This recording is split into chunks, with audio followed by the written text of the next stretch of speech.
is Fremantle coach Justin Longmuir booked with us for tonight. Justin, appreciate your time. Welcome back to 360. Thanks for having me, lads. And Michael Voss is with us at the desk. Vossy, good to see you. All right, Robbo. No, Vossy. Did he haunt a few of your dreams since Saturday night, Marcus Bontempelli, Justin? Oh, yeah, absolutely. But, yeah, he was in a few of them. But also, yeah, just the way we played was really frustrating.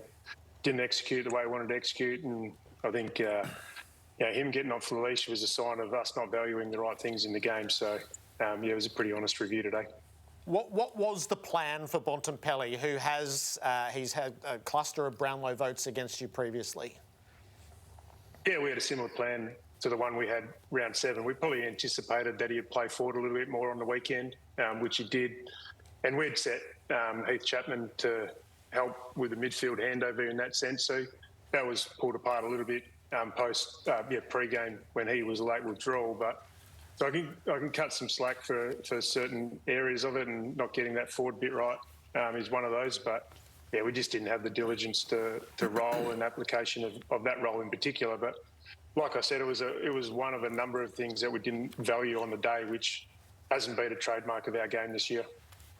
So these decisions at the moment, Vossy, so you're doing it with Chincotta, it's almost a bit old school with some of the tagging. How delicate are these decisions, and then what you plan and then what gets executed on the day? Yeah, you're always monitoring it. I think you always try to take in a preference of more a bias towards the way you want to play the game, but there's obviously some key threats, and the good players are those key threats. But you're weighing up that decision of, if I spend so much attention on one person, how much does that disrupt your own style and the way that you defend and the mechanics you want to put in behind that, the way you want to be able to move the ball. So you're always weighing that up, and if it disrupts it too much, then you probably got to go away from it. And then just get your own game going. And as a coach, you're always sort of weighing up the pros and cons of that throughout the entire game. You also got to have the player with that mindset, which is they're a bit crazy. the run with players, they are. They're prepared to do a lot for the team. And you've had Chincotta up your sleeve for a little bit, but it just seems like in the last month and a half you've sort of unleashed him a little bit. Well, we were forced in some ways, and through the challenge of probably not having some personnel there, we had to look at doing things differently, and we'd been interested in having that discussion for probably about 2 or 3 weeks before we actually ended up doing it as a match committee, and we sort of thought, well, this is the week to do it, and we went with it, and it worked. And it doesn't guarantee that it works next week, because let's face it, they're playing against the very best players in the competition, and I think we say it a lot, but we feel like sometimes it doesn't get. People don't believe us, like, well, you can minimise, but they are great players, and the reason why they are great players is because they've got a few weapons. Take one off, they go to something different, and they can also have maximum impact going in a different part of the ground. You're all in this together, Justin. How did you coach the Bontempelli situation, and how did the players respond to that coaching of the Bontempelli situation? Well, clearly didn't respond well enough. And I reflect firstly on the way I coached that, and clearly need to look at the way we educated that during the week, the way we weren't able to get the message across on that specific role. And Voss is right, like, it's a balance between trying to stop someone's influence and playing your own way. Like in round 7, we had a really strong performance as a midfield group against the same midfield on the weekend. We knew that would change some things, but we didn't really want to go away too much from what we did round 7. We wanted to back our midfield in. So I'm not sure what's been shown of the Bontempelli game, and some of the clips where he's on his own that we reviewed today are unacceptable, whether we're tagging him or not. And I think we've had a really strong defensive brand across the season, and for whatever reason that slipped on the weekend. And some roles around handling Bontempelli slipped, but our team defence was deplorable all across the ground in all phases and in all lines. So we've got some work to get that back on track. Started the contest a lot because the week before we saw you dismantle Melbourne, and the ball movement was just magical. There was periods on the weekend, especially early, the ball movement, and again in the third quarter, the ball movement was fantastic. But that zest for the contest, that hunger and being all over them, How does that dissipate from one week to the next? I know it can go up and down, but to be so drastic in the drop-off. Well, I'd say you don't have to drop off too far, Robbo, especially against a side that was desperate to keep this season alive, desperate to respond from a poor week the week before, and a really good contested side. So you don't have to be far off. And Bulldogs have done a lot this year where they win the inside and get you on the outside, and they're really hard to stop. So I'm not sure a percentage of what we're off and what caused us to be off, but we spoke a lot today about valuing the right things, and our game is built on contest and team D. And, our ball movement looked great at times on the weekend, but we only turned the ball over 50 times. And we only turned the ball over 11 times in our front half, which has been a real strength the last 5 or 6 weeks. So we weren't able to get the game played the way we want, and that's on all of us as a team and a coaching group. So, we'll look to get back on track this week. Voss, you were just talking about the evolving Blues with the use of Chincotta, and you coaches say all the time, I can tell you right now, our team at round 1 won't be the team at round 15, and we won't be playing the same football at round 15 that we're playing at round 1. You've seen enough of your team now. Are you at a stage where you're going to stick fat with some of your players? And I'm bringing up Nathan Fyfe, and he's a champion, he's a legend, everyone loves him. But is there decisions that have to be made on some of your players, or you've gone so far with them this year that you're going to stick fat with them all the way through? Well, I'd say that the team will evolve from now to the end of the year. I think Fyfe is an easy one to talk about when we lose. Last time we played, he was our highest rated player on the ground. Whether that says he was the best player on the ground, probably not, but he still had a reasonable, really good performance. I think his form has been solid this year. He's had some really big highs, and his lows haven't been that low. So, he's one that'll hold his spot on the side, but I'm not going to say that everyone's going to hold his spot on the side. There needs to be changed after a game like we played. And plus, we've still got some players in our team who are evolving, and we need to get games into and look mainly at the front half for that and see the evolving nature of our key forwards and how they've been able to develop their game. But we still need to get some games into guys like that to be able to compete week in, week out. You're going to get games clearly into some small forwards. Michael Walters did a hamstring on the weekend. It looked a bad one. Is it 3-4 weeks? He's out. What a loss. And who does that open the door for? Yeah, we'll look at that later in the week. It looks like he'll miss 3 to 4 weeks, which is disappointing. So whether it creates another opportunity for small forward in the waffle who had a good win on the weekend, or we put some other players forward who we think can have an impact. We'll work out that later in the week. The bye seems an eternal mystery, Michael. Does it cause you unease as you come up? So everyone needs the breather. Some teams do, some teams don't off the back of it. No, we have to look at it and we treat it with rest and recovery in mind, because there's the immediate, which is obviously the here and now, but then you're playing the long game as well, because we understand that there's still, 10 rounds to play. There's still plenty of work to be had, and so we balance the break based off the workload that's been done.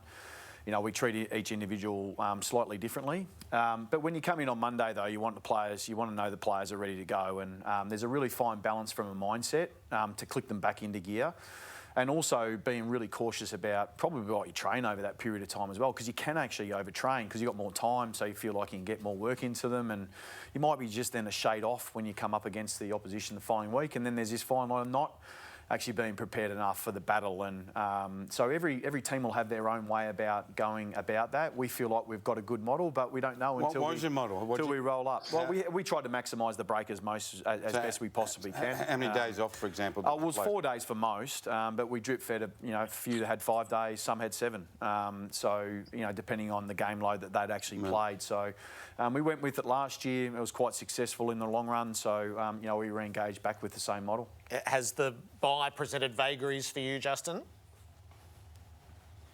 Well, it does, now. And there's different ways to enter the bye, and just to say that one team wins after the bye and one doesn't is a little bit too simplistic. It's got a lot to do with who you play, where you play them. We played a dog-hungry team on the weekend. They were desperate, and we were off with our contest, and that's probably been the theme with our post-bye is just where we struggle to get into the game with our contest. I can't fault the players' week last week. I thought we trained really well. We actually trained the contest to an area where I was a little bit worried that we were going over the top with how physical the players were in the contest and hitting each other. So I couldn't fault the players' physical application. There's something in our mental application that we need to look at. Our scramble here is for Drummond Golf. This is very relevant to you, Michael, with a couple of father-son prospects on the horizon. We watched the Camporeale twins play for South Australia in the under-18s yesterday. Are the clubs, as it were, on notice that the points system could change in the next 2 to 3 months for this year's draft? Well, I think the on-notice part versus the specifics of the change. I think we're all, in theory, behind the change that needs to happen. The timing of it, though, is somewhat confusing because, you know, the expediency of it, to be able to get it in this year when the planning has already been done over 12 months and even 2 years in many instances, is somewhat confusing. I think the anticipation was that while the notice was there, we'd get further clarity on what it actually looked like and that it might actually transpire in the coming years, which I think everyone in the industry was waiting for and anticipating, and somehow that has actually changed and it's become more relevant to now. So to me, it's quite confusing, but it's quite simple for us, is that, you know, really we should be looking down the road on this. We shouldn't be making this decision 4 months out from decisions that were made 12 months ago or even 2 years. And there's many a club involved in this more than just us. But obviously we've got some prominent names there for us that we'd like to be able to respect, and we're given some, you know, at least some guidance around, some assurances around and involved in our football club. How significant would it be to have the points price ratcheted up right on the cusp of the draft? Oh, it's significant because, you know, if we look at decisions that were made 12 months ago, there's some decisions we'd make differently. We'd position ourselves very differently in this draft to how we have.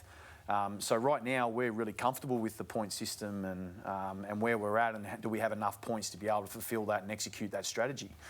But if the proposed changes are made, then we fall somewhat well short. And so we have to put, I guess, the thinking caps on to sort of reposition ourselves about what it actually looks like. They shouldn't be able to do that, Michael. Absolutely shouldn't be allowed to do that. There's no way known, and there should be a vote of no confidence from the clubs directed to the AFL Commission saying we're not your just playthings because you want to fix it. We're all in this together. Yep. Clubs in the AFL are in this together. Don't throw this into our system. It's June. When are you going to announce it? July? Well, no way. I think we're all as passionate as you, Robbo, and we're all somewhat surprised as well that it's come right now. And so I guess there will be some conversations over the coming weeks. We'll obviously get some more clarity around that, but our position will be emphatic. Is there an urgency, Justin, to these things that... So Ken Hinkley gave voice to this a few weeks ago. The urgency at club level is not always shared at headquarters to know and to be able to strategise around these? Yeah, well, I think every club has their wishes and competitive balance, and this is one aspect. I understand the frustration around which Carlton would have in this situation with, you know, planning and being maybe having to come up with draft picks that they don't have and not having the time to get them. I haven't really given it a heap of thought, to be honest. We're not in that situation. I think holistically it's a really good idea. I think clubs should have to pay the right price for high-end talent when it comes in, and the trickling of it coming in, I haven't really given it a lot of thoughts, but I can understand Voss's concerns. How deep did you go as a stock take at the bye, Michael, to work out what has been and to set yourself for what comes next with the Blues? It's important to reflect. We've spent some time on what the seasons look like for us so far. What we've been fortunate to have is that we've got some really good visibility on the competition because, you know, we've effectively played in the last 11 weeks the top 10 teams since basically Fremantle in round 4. So we've got really good visibility. We've been able to benchmark ourselves around our style. We've found some things that we're really pleased with and some things we've got to continue to work on. So like any game or any period of time, we get the feedback and we go to work on it and we keep adapting But as you mentioned before, it's about trying to keep your identity at your centrepiece, though. So as you're sort of adapting and evolving and emphasising things, there's still this centrepiece around identity that you've got to get right. And every week we expect the same effort from our players, and contest and pressure is obviously clearly one of those. That's becoming evidently quite consistent now from Carlton. Would you agree with that? Yeah, I would. Well, one of our goals coming into the season was to be that consistent home and away team. You know, we're quite okay to look at our competition and acknowledge that last year's grand finalists, Collingwood and Brisbane, lived in the top 4 space for a long period of time. Yeah. And they were going 5 or 6 years just to get one opportunity. So it just gives you the percentage chance. We haven't lived in that space for long enough yet as a football club.